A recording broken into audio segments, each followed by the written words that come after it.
इस वीडियो में हम लोग बात करेंगे आर्टिकल 315 के बारे में। ये आर्टिकल बताता है कि पब्लिक सर्विस कमीशंस होगा किसके लिए, यूनियन के लिए और स्टेट्स के लिए।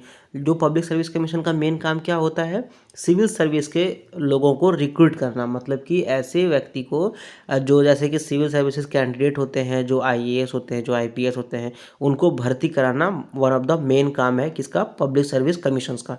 ठीक है, तो इस आर्टिकल का जो प्रावधान है उसको मद्देनज़र रखते हुए लगभग जितने भी राज्य हैं उनके पास एक पब्लिक सर्विस कमीशन तो होना ही चाहिए। पहला प्रावधान तो ये है। ठीक है, अब दूसरा प्रावधान है, अगर मान लेते हैं कि दो या दो से ज़्यादा राज्य जैसे कि बिहार, छत्तीसगढ़ और मध्य प्रदेश, ठीक है, ये तीनों राज्य मिल करके बोल रहे हैं कि ठीक है, हमारे पास एक पब्लिक सर्विस कमीशन होना चाहिए, जिससे कि सिविल सर्विस जो जो सिविल सर्वेंट्स होगा वो बिहार में भी उसको डिप्यूट किया जाएगा, उसको तैनात किया जाएगा, और छत्तीसगढ़ में भी उसको नौकरी मिल सकता है और मध्य प्रदेश में भी मिल सकता है। लेकिन तीनों का जो भर्ती प्रक्रिया होगा वो एक ही पब्लिक सर्विस कमीशन के तहत होगा।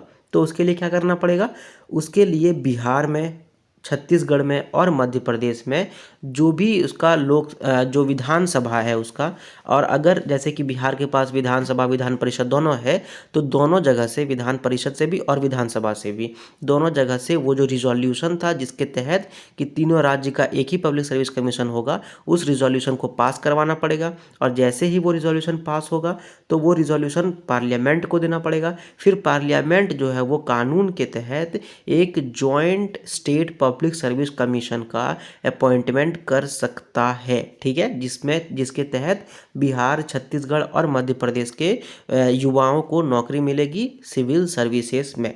ठीक है, और जो भी अलग अलग जो तीनों राज्य डिमांड करेंगे उस पब्लिक सर्विस कमीशन से, उसको वो करना पड़ेगा। ठीक है, उसके बाद जो ऐसा प्रोविज़न जैसे कानून बना दिया गया, तो इसमें जो भी इंसिडेंटल और कंसिक्वेंशियल प्रोविजंस है, मतलब ऐसा प्रोविज़न जिसको हटाना हो या फिर ऐसा प्रोविज़न जो लगाने से वो काम बन जाए, तो ऐसा प्रोविज़न्स लगाया जा सकता है जिसके तहत कि वो जो कानून था जिसके तहत एक जॉइंट पब्लिक सर्विस कमीशन का गठन किया गया था, वो पब्लिक सर्विस कमीशन का गठन हो सके।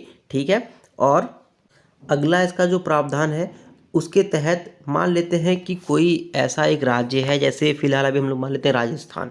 ठीक है, तो राजस्थान का जो गवर्नर है वो प्रेसिडेंट को कॉल किए, और प्रेसिडेंट को कॉल करने के बाद बता रहे हैं कि देखिए साहब, मेरा राज्य जो है राजस्थान, इसमें प्लीज़ आप ऐसा कुछ करिए कि जो सिविल सर्विसेज का, राजस्थान का जो सिविल सर्वेंट्स है उसको भर्ती आपका जो यूनियन का जो पब्लिक सर्विस कमीशन है, मतलब कि यूपीएससी, वो यूपीएससी आपका भर्ती करे हमारे राजस्थान के जो भी सिविल सर्विसेज में भर्ती होंगे वैसे लड़कों को।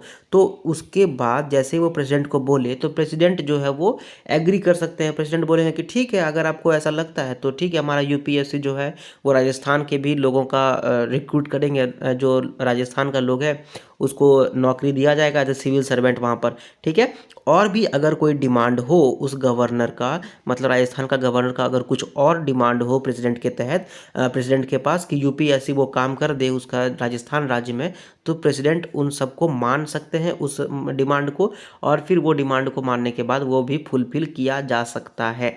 ठीक है, और ये तो कोई काम का है नहीं, क्योंकि ये कॉन्स्टिट्यूशन में बता रहा है कि पब्लिक सर्विस कमीशन को एज अ कमीशन रेफ़र किया गया है, और यूपीएससी को भी।